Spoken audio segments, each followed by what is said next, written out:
संपूर्ण देशात सध्या हंगामी स्वरूपात HMPV व्हायरसच्या प्रसारामुळे नागरिकांच्या आरोग्यास धोका असल्याने महाराष्ट्र शासनाने मार्गदर्शक सूचना जाहीर केल्या आहे. सोबतच आरोग्य विभागाने सुद्धा नागरिकांसाठी प्रतिबंधात्मक उपाय करणे सुरू केले आहे आणि अमरावती शहराचे मनपा आयुक्त सचिन कलंत्रे यांनी सर्दी, खोकला, ताप तसेच HMPV चे लक्षण दिसल्यास त्याची तपासणी करण्यासाठी आयसोलेशन शहरी आरोग्य केंद्र येथे भेट दिली. तेथील एक्स-रे, थुंकी तपासणी, RT-PCR, अँटीजेन तपासणी करण्यासाठी योग्य मार्गदर्शन केले. सोबतच अतिरिक्त आयुक्त यांनी वडाळी मनपा शाळा क्रमांक 14 येथे मुलांना व्हायरस बाबत माहिती दिली. मी व माझी जबाबदारी समजून स्वच्छता बाळगावी असे मुलांना पटवून सांगितले व डॉक्टर विशाल काळे आरोग्य अधिकारी यांनी उर्दू शाळा बडनेरा येथे मुस्लिम मुलांना त्यांच्या भाषेत आजाराबद्दल माहिती दिली, प्रतिबंधात्मक उपाय सांगितला.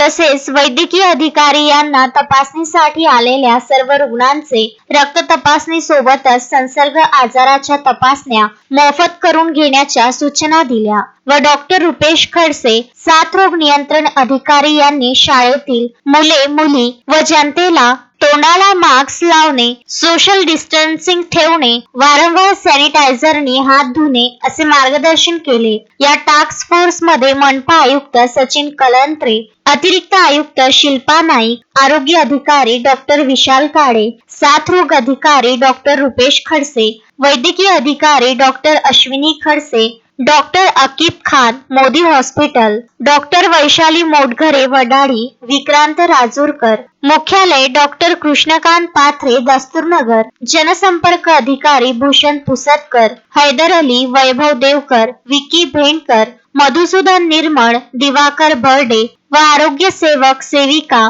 यांनी शहरात शहरी आरोग्य केंद्र व मनपा शाळेत कार्यक्रम घेऊन जनजागृती करून घाबरण्याचे कारण नसल्याचे सांगितले. Vidarbha news bureau, Amravati.